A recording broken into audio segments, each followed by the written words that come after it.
Baik, selamat sore teman-teman. Saya mau menyampaikan ada sesuatu hal yang berhubungan dengan lampiran RKPDes, yaitu lampiran 6 yang isinya rekomendasi program dari IDM atau SID. Itu teman-teman ambil dari masuk ke website SID Kemendesa, ya, SID Kemendesa, masuk, kemudian klik,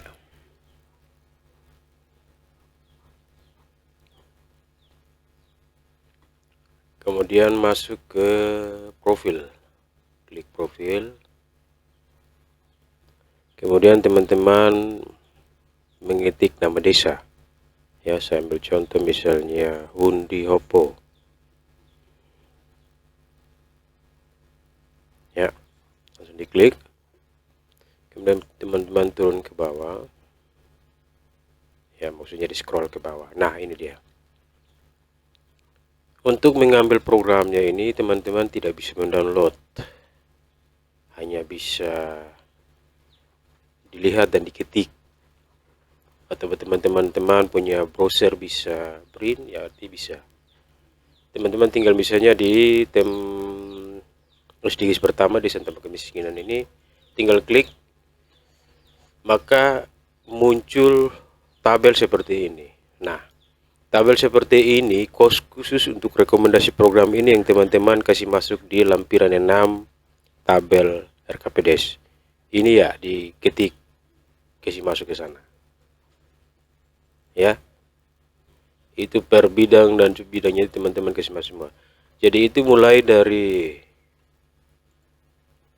SDGs pertama sampai SDGs 18 itu diambil manual dan dimasukkan ke sana.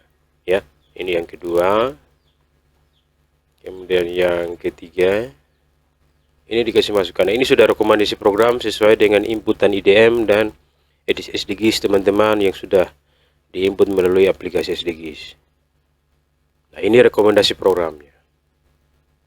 Bahkan untuk kolom yang ini ya, untuk nanti APBDes, nama kegiatannya itu sudah jelas. Saya ambil contoh misalnya di sini, sasarannya itu BPJS Kesehatan harus mencapai 100% dari semua penduduk. Ya. Nah, skor sementaranya ini baru 52,26%. Volume yang sudah tercapai ini yaitu 636 jiwa. Berarti masih menyisakan 40 sekian persen. Nah, ini nama kegiatannya atau program di RKPDes atau RPJMDes, yaitu sosialisasi tentang regulasi sistem jaminan nasional bagi masyarakat.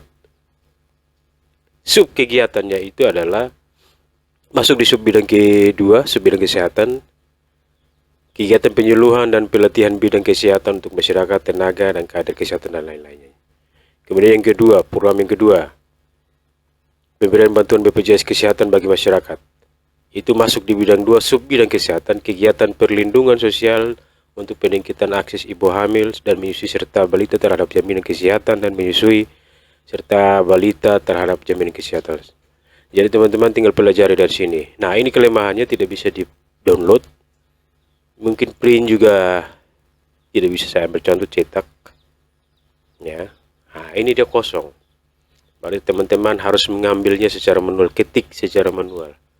Ya, begitu. Untuk akses data SID Kemendesa.go.id ini siapa saja bisa akses. Saya ambil contoh, kan kita ambil sudah desa Undapo. Ini bisa dilihat semua.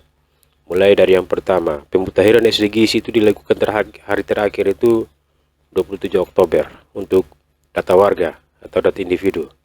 Data keluarga juga 27 Oktober. SDGs RT ini dari 2021, artinya sejak diinput tidak pernah diupdate. Kemudian SDGs desa juga diinput terakhir 23 November. Nah, untuk khusus SDGs data RT RW ini perlu perhatian khusus. Nah, di sini juga sudah mulai datanya jelas ini. Total penduduknya itu berapa, total KK-nya berapa, penggunaan dana desa tahun terakhir ini berapa, ya, penyaluran ke kas desanya berapa, persentasenya berapa persen, kemudian IDM IDM tahun 2022 ya, 2023 belum terbaca karena belum habis tahun anggaran. Dia statusnya berkembang. Untuk BUMDes sedang dalam perbaikan. Kemudian skor SDGs. Skor SDGs secara keseluruhan dari 18 indikator ini mencapai kurang lebih 42%, 42,47. Artinya teman-teman melihatnya bagaimana, yaitu melihat rekomendasi dari masing-masing indikator SDGs ini untuk dimasukkan dalam RKPDS dan dianggarkan untuk mencapai tujuan skor SDGs desa ini. Ya, untuk mencapai 100%. Nah, seperti yang kita lihat dari yang masing-masing indikator ini belum ada yang mencapai 100%, bahkan ada yang masih 0%. Yang tertinggi ini adalah Desa Damai Berkeadilan. Ya. Tinggal diklik masing-masing, lihat programnya di situ apa, kasih masuk dalam dokumen RKPDS. Kemudian statistik desa, jumlah penduduk yang belum punya NIK, penduduk yang belum punya KK, jumlah penduduk berdasarkan usia dan jenis kelamin. Siapa saja bisa akses ini ya. Kemudian berdasarkan jenis kelamin, berstatus perkawinan, semua sampai di bawah ini, semua ini bisa dilihat di sini. Nah, ini data ini diambil dari mana? Yaitu sumber SDGs. Sumbernya ini diambil dari data SDGs. Jadi kalau input SDGs-nya asal-asalan, maka data yang muncul di sini juga asal-asalan. Dilihat dari pemerintah pusat juga asal-asalan.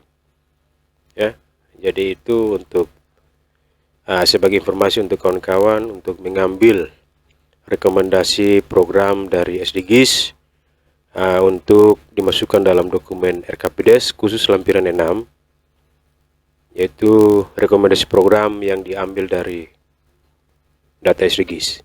Ya, tidak diambil dari data IDM atau SDGs yang waktu input kuesioner itu ya, tapi diambil dari sini. Sebab kita juga miskomunikasi, jadi video ini saya buat sebagai informasi untuk kawan-kawan agar tidak keliru dalam mengambil rekomendasi program. Baik, terima kasih. Selamat sore untuk kawan-kawan semua.